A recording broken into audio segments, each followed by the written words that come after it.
vertical, Also a 132-inch great broad number. jump, 40-inch vertical, Great. 4.3, 340. Yeah, I mean, I don't know. My thing with smaller corners. So I watched Joshua Williams from Fayetteville State, and I was only able to find one game of tape, and then I was able to YouTube You mean around for a smaller couple other. school corners? Yeah, Oh, okay, because I was just saying, like, McCollum's like 6'2", and yeah, yeah, no. Yeah, smaller school. yeah. Sorry, but like when I watched Joshua Williams, and then we got to look at him, at the Senior Bowl. Mhm. I was like, okay, this kid dominated poor competition, and then he goes to Senior Bowl and he looks the part. So that's kind of what I look for when we're looking at like smaller school guys. Like Jacoby Durant was a guy like that. When I watched him against Clemson, he not only looked the part, but he stood out. He held his ground.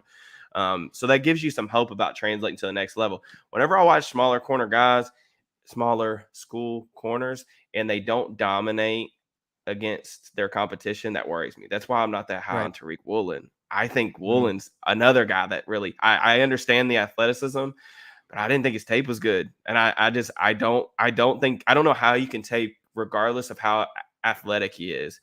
I don't know how you can take a corner like that in like, the round 2 area when he doesn't have good tape and he's kind of limited like laterally. Like he's gonna be scheme specific. And I don't know. I don't see it with those two guys. To me, have the hype has kind of gone off the roller coaster, and I'm off the train. Yeah. Last thing I want to ask you, and then we're gonna have night 2 of the draft kicking off here. I can't let you get out of here without asking you about a Pitt guy that plays corner, Damari Mathis, who at first, I mean, I had him probably like 5th, 6th round. Maybe he still goes there, but it seems like he's shot Mhm. up the boards a little bit here through the process.